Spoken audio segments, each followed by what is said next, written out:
You're listening to the Arts in Isolation podcast, brought to you by Asia House. Hello, this is Juan de Lara, Cultural Manager at Asia House, and we're very happy to bring you today a topic that we think is extremely relevant, particularly given the political turmoil that's going on all over the world. Today's talk, as usual, sponsored by the Barakat Trust and with the support of the Untitled Trust and the Khan Trust for Culture, is oriented towards the traditional education of kings and sovereigns through the Book of Kings, or better known as the Shahnameh, which formed Iran's mythological spine for hundreds of years, and that still nowadays is relevant. For this, we have with us Seif Rashidi, Director of the Barakat Trust, and Jaimee Comstock-Skipp.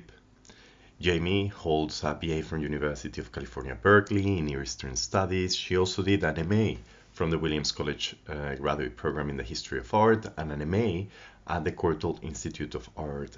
She's currently a PhD candidate affiliated with Leiden University, working on a dissertation on the production of Firdausī Shahnameh in the 16th and 17th century under the Shaibanid patronage. So welcome both of you, welcome Seif, welcome Jaimee, and we look forward to learning a little bit more about this tradition, more important than ever for us nowadays. Thank you, Juan. Hi, Jaimee. It's very nice to have you on our podcast series, and we're really excited to hear about your research. You spent a long part of the summer in Uzbekistan and are now in Istanbul looking at miniatures. Can you tell us what it is you actually research? Yes, well, it was actually all of the spring and a bit of the winter too, due to the pandemic. My topic is on, in essence, Persian miniatures. And so what we mean by this term, which is simplistically referred to in this way, is book illustration.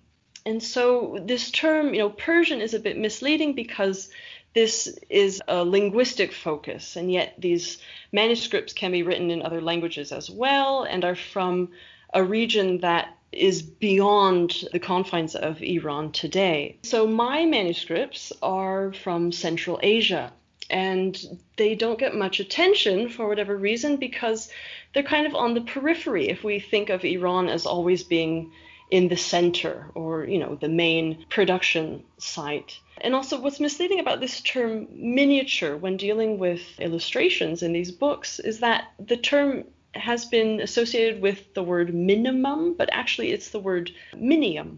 And so it actually refers to the process of outlining figures in this material minium, which was like red sulfide, almost like a pencil, and then filling it in. So it wasn't so much the scale, the size of these paintings, as it was the process to create them. And there's something else I wanted to add about this notion of arts of the book. We're dealing with manuscripts and the combination of text and image, of storytelling through pictures as through words. But the reason why miniatures is also a bit problematic is because oftentimes these have been ripped apart. And so the emphasis then becomes on the miniatures, on the visual illustrative component that can be framed, stuck on a wall, whereas that is not how this tradition was encountered in its original setting. It was a personal experience to just look through these books and to see the interplay of the text and the image. And I think the public can bring some of these types of images to mind. They might think of, tiny little figures battling on horseback, cutting other warriors in half, or lovers feasting in, pavilions seated beside streams. I was able to go into the archives and to look at these objects in their original form. And so these paintings have remained intact and have stayed in the region in Central Asia, but a lot of them have been dispersed and have been ripped apart and spread around to museums, archives, libraries across the world today, in Europe, in the United States, here in Istanbul, where I am now, and elsewhere. And what are the most popular stories that are captured in the books that you're studying?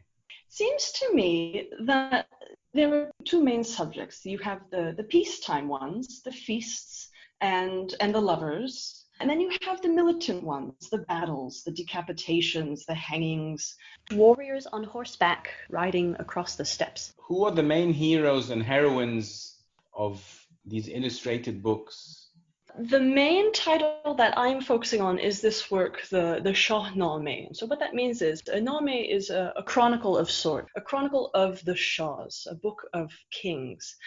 My focus is on this work, and so this text is dealing with the history, the cultures, the geographic spread prior to the arrival of Islam into Iran and Central Asia. And so you asked about the main subjects of this work, and it is a complicated question because it's a very, very long text. 50,000 couplets, and it's divided into 3 main sections, and there are various chronicles about the rulers in a certain era at a certain period of time. And so with this text, you get lots of different types of subjects, but again, this main division. So why does the Shahnameh exist? What purpose does it serve? Well, in its original context, when I refer to the Shahnameh, I'm referring to the poetry written by this author, Firdausī. And so the text took him around 30 years to produce. Officially, it was completed in the year 1010 of this era.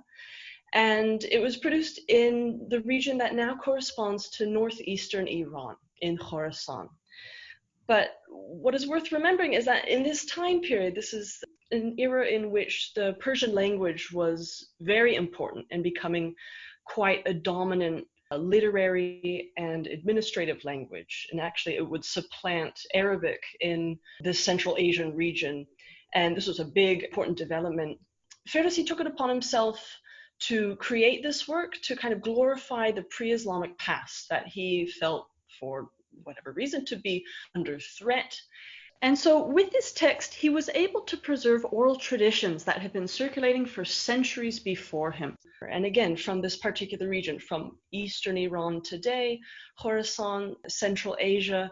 So he happened to put them into verse, which was a very daunting feat. And so again, this kind of gets overlooked when you refer to this tradition of, Persian miniatures, of Iranian painting, because it's a broader tradition that really expands our focus outside of national borders as they exist today. So in these stories, we see warriors that come from further afield, from Central Asia, from India. Other characters come from parts of Anatolia, North Africa, and Spain. And so it's a very rich tradition, much broader than what we can think of with our nation states today. What was the use of the book? Who was it written for? Who was it illustrated for? And who would have had access to copies of this book, and for what purpose? Well, originally Firdausī, the poet, wrote this text to glorify his Samanid dynastic patrons, but that gets less important because the main era of production of repeating and copying his text and it with these lovely images, this is around between 1300 and 1600 is the real heyday of this tradition. And so with this text, yes, it's about these past kings and dynasties and kind of situating them in the region and in the chronology, but it's also the practice of patronage. So it's not just the images and just the subject of the text. It's also the practice of wanting to produce a copy for oneself, whether you are a ruler or a noble, and you have access to funding, of course, to pay for the materials and the labor and the talent involved. And so to actually, have a copy, this was a marker of membership into this, again, this kind of Persian-speaking domain, which is much broader than just the nation states that we envision today. To be able to have a copy of this was a means to kind of proclaim your membership, your entitlement into this Persianate world. And so by Persianate, this is, again, encompassing this broader expanse. And it's not just language, it's also kind of culture. Yes, it's dependent upon literature and learning, but this is a symbol of taste and erudition as well in that time period, 1300. Even through the 19th century, there were copies being produced. So the equivalent of a gentleman or a learned person would be expected to have a copy of the book. Yes, I should say so. Yes. And what kind of messages did it convey?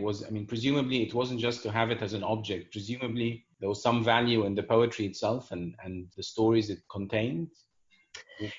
Yes. So I should explain actually that there are three main sections within this text. There's the mythical origins. The first component is the origin of the world and how things began, the creation of fire. So in a way, it's this earlier section that kind of deals with, the storytelling traditions of how the world became the way it was today. And this is where it kind of touches upon other literary traditions. I know some people get offended when you compare stories from this text, the Shahnameh, to Greek classical traditions, but there are certain parallels, the creation of fire, the division of the world into these regions. And then the second part is in these legendary battles. And so you deal with subject matter more along the lines of Game of Thrones. And so the battles and the tension and the drama and the angst over how the world resulted from these earlier origins. And then the final section is this historical component in which you actually get historical figures from antiquity. Alexander the Great is in there, and subjects from actual pre-Islamic dynasties in Iran and Central Asia. And so to be a noble person, to feel as though you have a claim to this heritage, that this is what you are learning from, this is going to shape your character and your outlook, these stories all contribute to that. And I would say, however, that an important component as well is the illustrations. Anybody can read this text if they have Persian language skills. This is the amazing thing about it. Yes, it was written 1,000 years ago, but it's in this style of Persian that's very clear and understandable today. But the patron of such an object would be curious, I think, just to also just look at the images and to sit down with and to be able to look at this personal work of art. What do the images tend to convey? Well, it depends on the work, and some, of course, are not illustrated. There are just textual copies.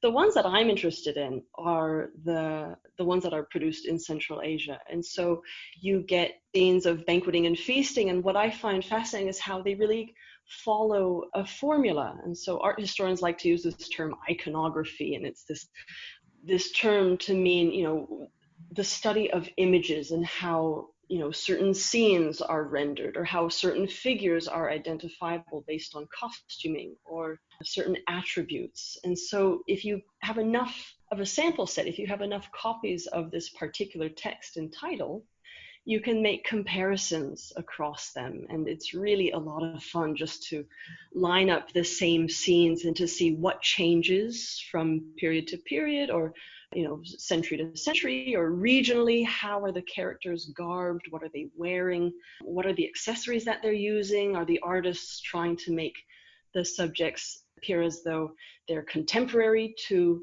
the age in which they're living, or are they exoticizing them? And so it's just a lot of fun to do that. And for the people that owned copies and who commissioned copies of this book, would they see themselves as the contemporary answer to Alexander the Great and the other heroes and heroines? Well, that is open to interpretation, and there have been some studies that think, yes, indeed, by commissioning this old, I don't want to call it dusty, but by commissioning, this old poetic text, yes, the rulers would want to superimpose their own history, their own regional struggles onto the stories. But then you also get this notion that, well, this text is associated with Iran.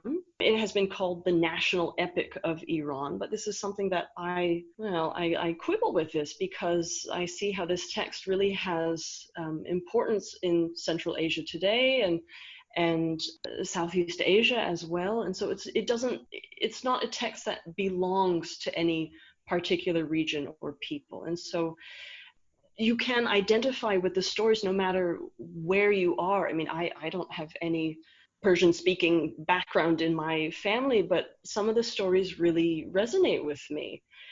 Whether it is because it's this broader tradition of world literature and world heritage, or classic tales of, knights and princesses and dragons, of course. And it's something for everybody. It doesn't matter what your background is. Are there particular stories or a particular story that resonates more than others that you'd like to share? Well, yes, actually. My favorite, and it's bittersweet, like many of the stories. It comes early on in the story. It's King Feridun. So there's this Shah, this king of a wide expanse. It encompasses Iran, Central Asia, and Anatolia. But the time comes for him to divide his kingdom. And so he has 3 sons. He gives the eldest son the region of Anatolia, so the lands to the west, the middle son, Central Asia, up until the frontiers of China. And then he gives his youngest son the region that corresponds to the Iranian heartland today. And so you would think, great, 3 domains, the known world at the time, 3 brothers, fine. But since they are human, the older brothers become very jealous with their father's inheritance decisions and kill the youngest. And so this text becomes very, very significant to the Shahnameh and to a broader understanding of the region. And if I may extrapolate geopolitics today, because this launches the battles between the Iranian region or Persian speakers and Turkic speakers on the eastern and western sides. And so throughout the centuries, people have viewed this battle between, the 2 older brothers and the grandson of King Feridun, so the progeny of that younger brother who was killed. This tension between Iran and Central Asia, or Iran and the Turkish realm, the Ottoman. But what I want to point out is, they all have the same origins. And so it just becomes so sad to me, because this is the outcome of ignorance, of ignoring commonalities. Your focus is Central Asia. Mm-hmm. And you find that in Central Asia, there are different books and different epics that people commission to tell their own story. Is there a Central Asian book production that serves the same purpose? Yes, absolutely, especially in the 16th century. I love the 16th century because in it we see the world as it exists today. There is this geographic divide between Central Asia and Iran that did not exist so much earlier. And so in this time period, and my focus is on this dynasty, the Abulkhated Shaybanids, or we can call them the Uzbeks, since that's what the group was termed back then. So in this time period, it's so much that the rulers are commissioning Shahnameh manuscripts as written by Firdausī, but there is an interest in producing their own chronicles, their own Shāhnāma, as I like to call it. They are using the same rhythm and meter, the mutaqarib meter, and the similar, battles to relay their own exploits and conquests, to aggrandize themselves. And I think this is very natural. If you were to newly come to power, you would want to emphasize your own power, your own grandeur. But also you want to be within the tradition as well, within the artistic styles within the region. And so my focus is on these kingly chronicles, but written for these Central Asian Khans, these Central Asian rulers. And so the main one that I'm focusing on now is chronicle for the founder of this particular dynasty, Shaybani Khan. And in it, I can say a few things about, the particulars of this particular text, of his commissioned chronicle. Yeah, please tell us about it.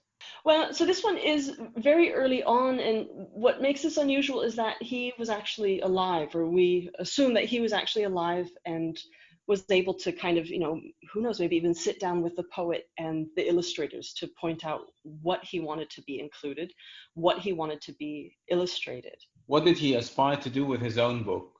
So in his text, in this Fathnameh, or, the Book of Victory, he was dismissive of Firdausī's Shahnameh as being fiction.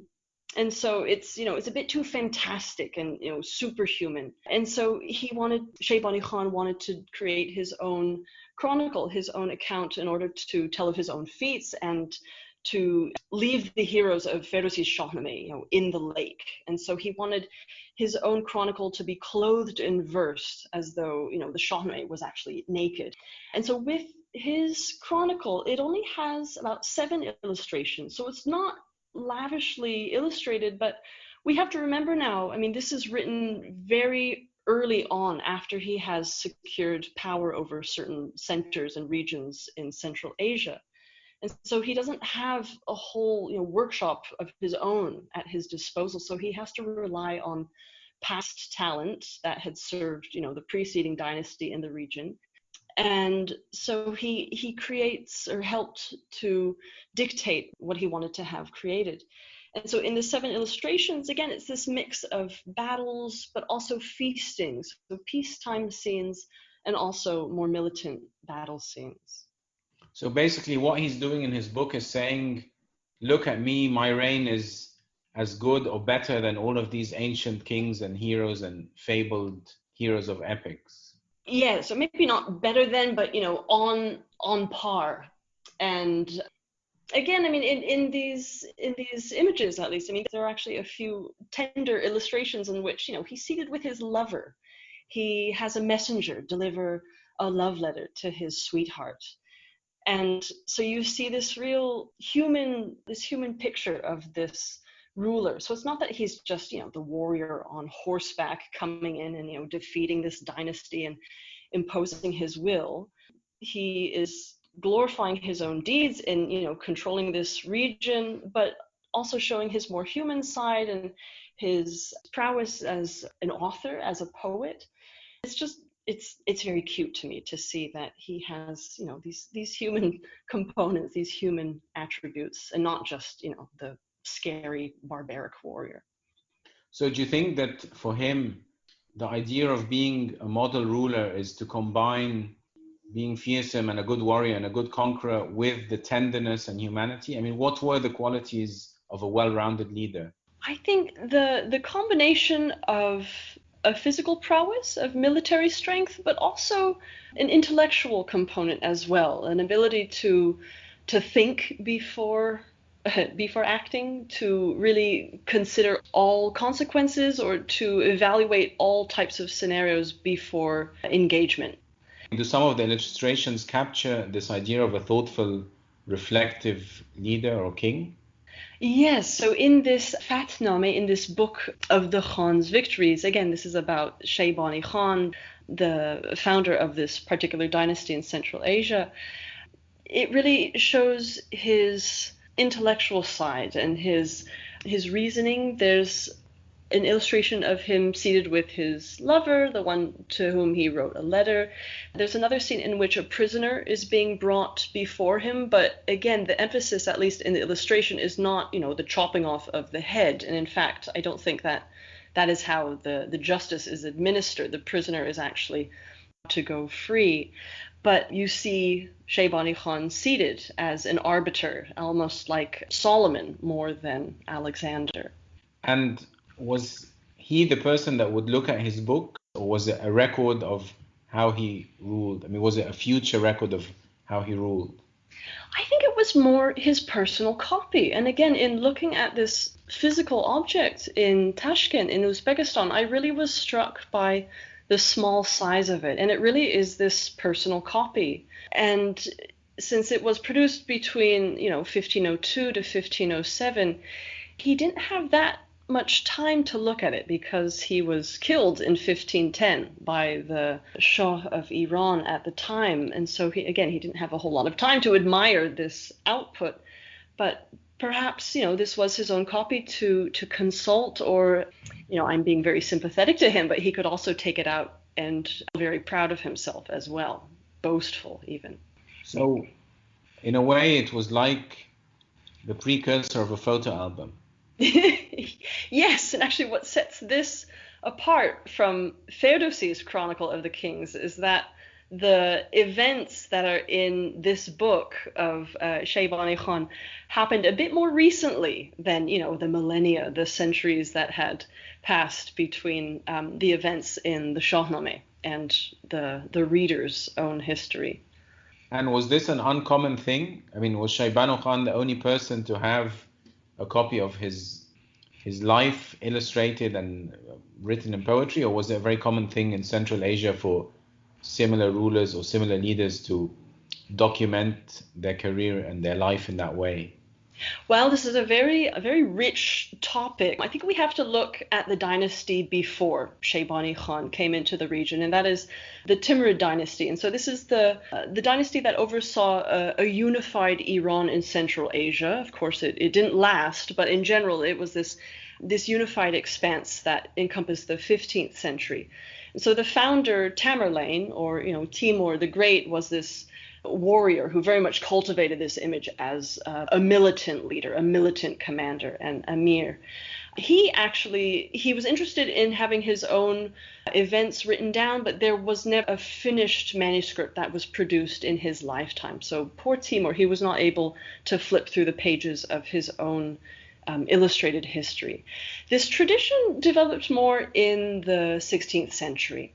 This idea of a ruler wanting his own story to be told. And this is actually also in the Ottoman realm. So in the later part of the 1400s, you do get some of the Ottoman sultans thinking, hey, wait a minute, this Firdausī, this Shahnameh, this is a good idea. There's some good substance here in terms of self-proclamation, but they like this idea. And so you see this happening in the Ottoman realm around the same time as in Central Asia. It seems like Iran, ironically, was a little bit slow to develop this. And maybe this is because they had the Shahnameh available to them more, and so they identified with it literally more so than the regions in Central Asia and the Ottoman realm. So they didn't have as much of a need, whereas in the peripheral eastern and western portions, Central Asia and Anatolia, they saw a need to use this work and to create their own versions. Oh, it's interesting that Iran uses the Book of Kings, using kind of ancient kings and heroes and legendary heroes as a reminder of how to rule. And in Central Asia, they say, oh, well, we have it as a reference, but we also want to include our own personal stories and use them. Yes, I think maybe, down the line, I'd like to create my own of Jaimee name. And so what happens to Shambanu Khan?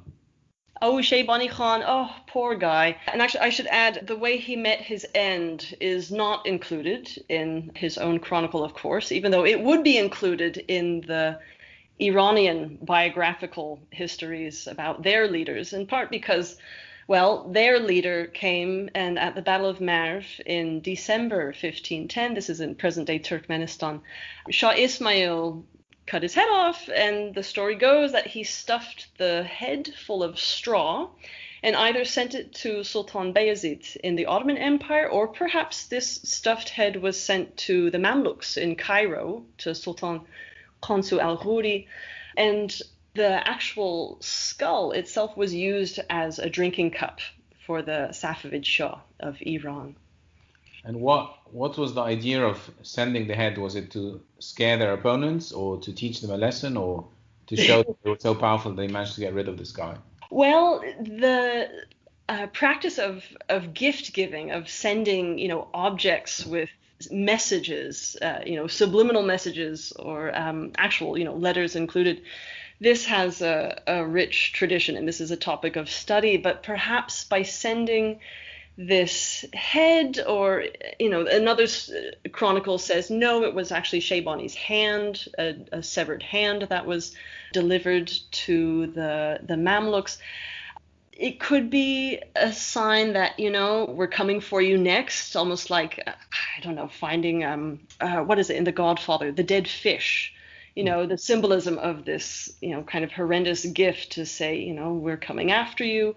But it could also be symbolic in saying, this is a common enemy, let's become allies. I've defeated this person. If you team up with me and my powerful military, we might be able to do some impressive feats together. So that's open to interpretation.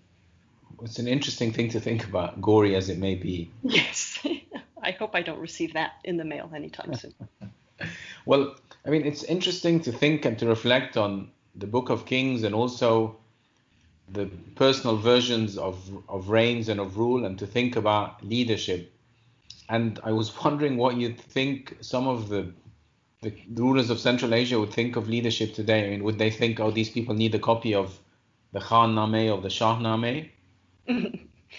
I think world leaders today need a bit more than that if they want to govern effectively and justly. Perhaps it would be not so much, just accepting, this manuscript as a gift, but actually turning its pages and reading some of the stories. And again, this division of the empire into three, the sons of Feridun, and this tripartite division, really examining this story shows how it's not good to be too self-interested. We really need to see our role in the broader picture. And so this notion that, well, for example, America first. Well, it's losing track of the broader picture and one country's situatedness, one country's situation in the world. And so I think it behooves world leaders today to look at this text, just to examine it and think, well, this is how it was back then, but maybe it's not good to be so individualistic, or we can put aside, language differences or regional conflicts, or even political party affiliation to try and work together for the common good and compromise. It's interesting that you mentioned the USA, and one of the things that struck me as you were talking is I recently watched the presidential debate, in which I thought it was very strange how each candidate was interrupting the other and not letting them speak. And I wonder, in the context of the Shahnameh and the Shahnamehs, whether there was also an ideal form of existing in the same space as an opponent. I mean, whether there was court etiquette that was also important, that was captured. Yes, well, it seems like in the stories, I mean, the enemies are always given the opportunity to express themselves and to write letters to voice their displeasure. But I think there's a famous quote, it's not from Firdausī, I think perhaps it's from another Persian poet, Sadi, that says something along the lines of, 3 beggars can fit on the size of a prayer mat, but 2 kings cannot fit in an entire dominion. So this idea of just the more power you get, the less likely you are to share and to compromise, and yet to not be so drunk with power. You're more open to acknowledging the person, or to be able to share your place. That definitely would benefit the world today. And I know that many manuscripts from the Islamic world depict ambassadors and the reception of envoys. Mm-hmm. Do you find that in the manuscripts that you're studying, some of the illustrations capture the meeting of people from other places? Yes, very much so. And actually, there is an illustration that comes to my mind. It's in an Ottoman text. And so, again, in the 16th century, the Ottomans and the Safavids in Iran were at odds, more or less, throughout much of the period. But there's this great illustration of the Iranian Safavid ambassador being led before the Ottoman Sultan. And just the way that the Iranian ambassador is rendered, I mean, there's such a power differential being illustrated, where the ambassador is bowing, but his scale is so small compared to this towering, lofty Ottoman ruler before him.